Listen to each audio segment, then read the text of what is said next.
DC, there is some huge news developing at the very top of the UFC's elite. Let me explain to you what's going on here.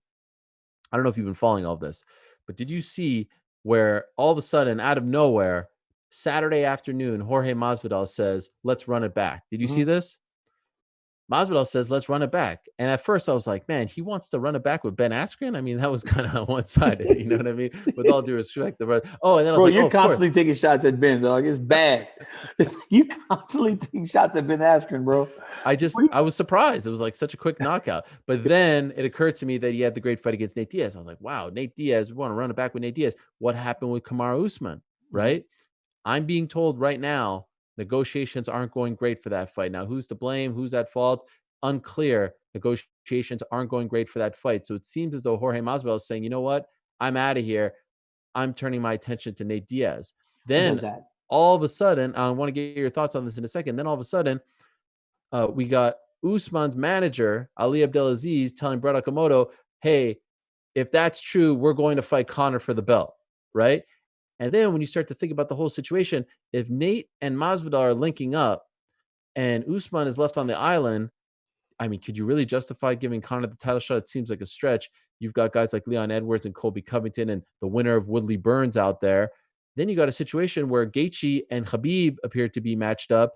We're turning to July. Conor's without a dance partner. There's literally no one there that makes any sense for Conor McGregor, which is crazy, the biggest draw in the game. So first, let me ask you about the Masvidal-Usman thing, because this is a crazy thing brewing here. This is a real mess of a situation. How do you feel about Masvidal saying, you know what, Usman, I'm out of here.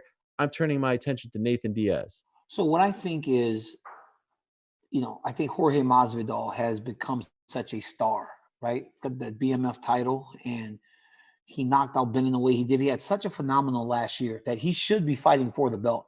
Now, most times when you're a guy that's about to challenge for a belt, you don't reach the level of stardom that Jorge has now reached. So when a guy reached that level of stardom, he wants to be paid in that way. And I think for the risk involved with him taking the Kamaru Usman fight, he probably wants to make the money that shows the risk. But then reality is, as a company, does that investment warrant that type of price? You know what I'm saying? And I think that's what you have to weigh. And, you go into a Jorge Masvidal, Kamaru Usman fight, right? You pay a guy X amount of dollars. I think when the line would open up, Usman would have to be the favorite to win that fight, right? So then if Usman wins the fight, now you've given this guy all the money, and he loses to Usman. He kind of goes back to being, do you understand what I'm trying to say here? I get it. So I just think that in terms of the hype of a fight, Usman Masvidal should be the fight. That would be the best one. I don't want to see Conor fight Kamaru Usman. I don't want to see that fight. Why not? He's too big. He's so big.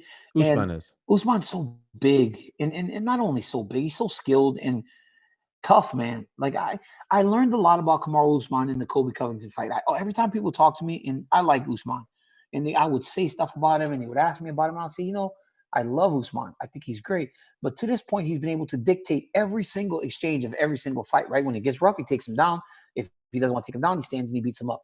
He hasn't had to deal with any adversity. He's been that good. But Covington dealt him a lot of adversity. And he went through that and showed just how absolutely tough and durable he is. I thought Colby was an issue because of the cardio, the pace, the pressure. Usman matched that and exceeded it to finish Colby, who himself is just a phenomenal fighter. And I just think that all those questions that he answered in that fight with Covington tells me, man, it's going to be very difficult to get that belt off of him for a lot of people. He's good, man. And if that physical ability is matched by that mental toughness he showed in the Covington fight, I just don't know if there's a tougher fight for him in the division than Colby Covington right now, just in terms of matchup. Well, yeah. I want to see the Masvidal fight. They've got bad blood. They've got the run-ins in the past. They talk smack. And I just think it's an interesting fight stylistically. And I think it's a great story that after 18 years in the game, Masvidal gets a chance to fight for the belt, right? So we're all getting excited. We're moving in this direction. And now we've taken a left turn. And I can't get over, to be honest, the hypocrisy of Usman's team saying, oh, Conor has to win 10 fights to be in the conversation with Khabib, but we're going to give Conor a welterweight title shot when you've got guys like Colby, Leon Edwards, Tyron Woodley, Gilbert Burns out there? Come on. How do you justify this? I think when you talk to the managers, Ariel, like when you're talking to a manager, right? You're talking to Ali. He's speaking to the specific client, right? He's speaking to the specific client, right? Maybe Kamaru Usman does not have the same issue with granting Conor a title fight as Habib has. You know what I'm saying?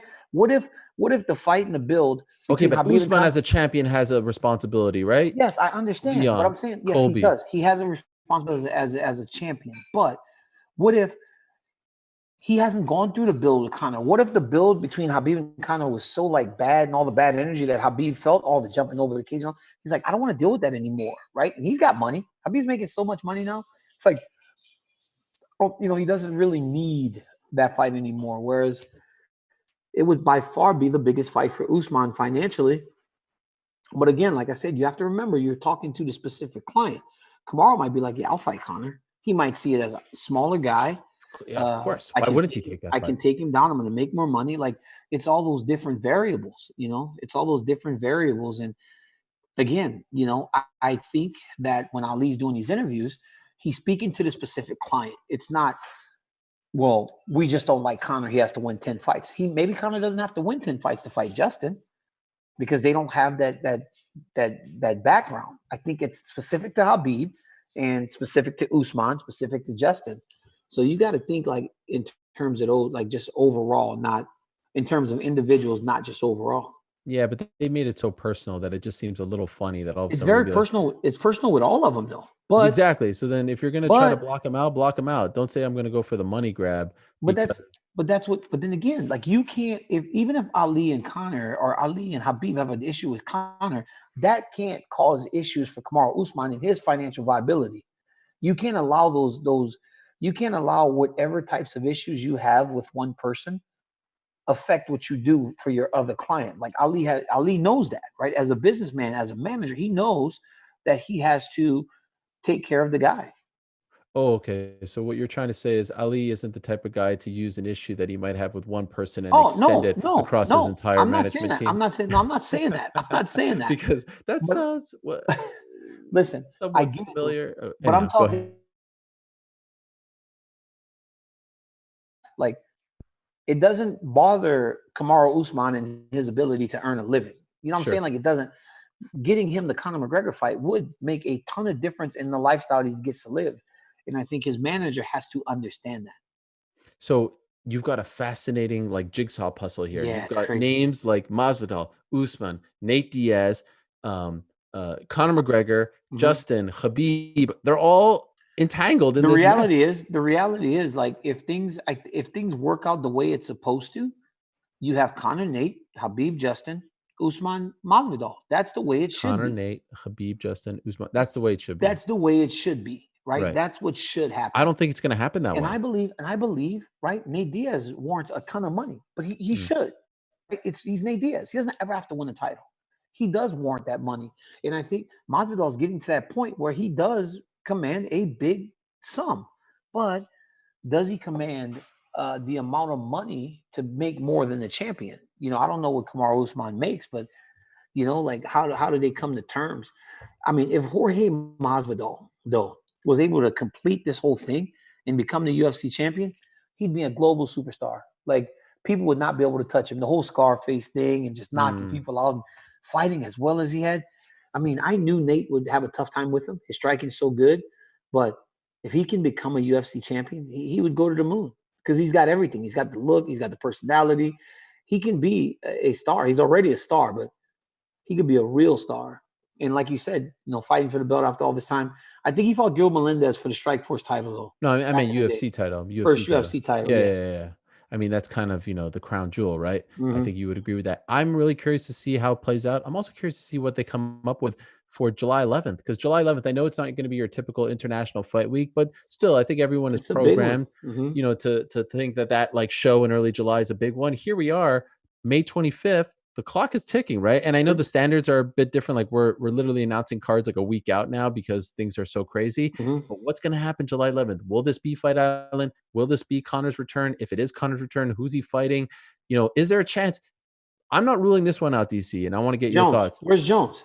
I'll get to Jones in a second. I'm not ruling this one out. I'm not ruling out Conor versus Justin, and then the winner fights Khabib in the fall. Obviously, Khabib's going through some personal things, and we want to continue to wish our best to him and his family.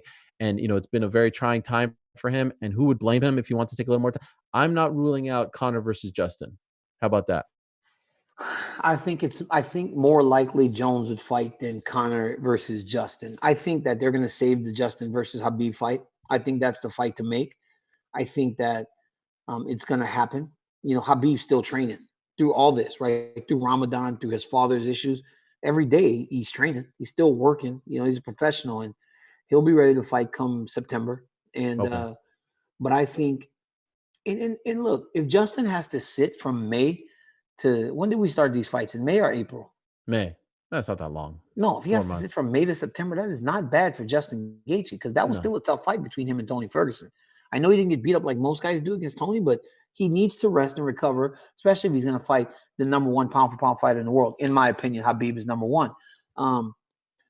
It's not bad, but I think I just believe that, like I said last week, I think if you put Nate versus Conor on Fight Island, and then you somehow make the Masvidal versus Usman fight, you're good. I mean, that would be the fight for July 11th.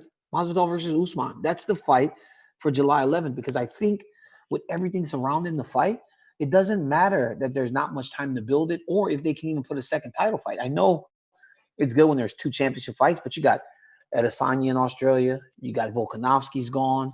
What other foreigners the champ right now? Who are Khabib, obviously. Habib's gone. Like, you have 3 champions that are stuck. They're gone. They can't get here. Right. So it's like, Zhang Weili's gone. yeah, Zhang Weili's gone. So you have 4 champions that aren't available right now until Fight Island's ready to go. I think you put Usman Masvidal at the top of a card. That one fight is big enough to sustain that card. Thank you for watching ESPN on YouTube. For live streaming sports and premium content, subscribe to ESPN+.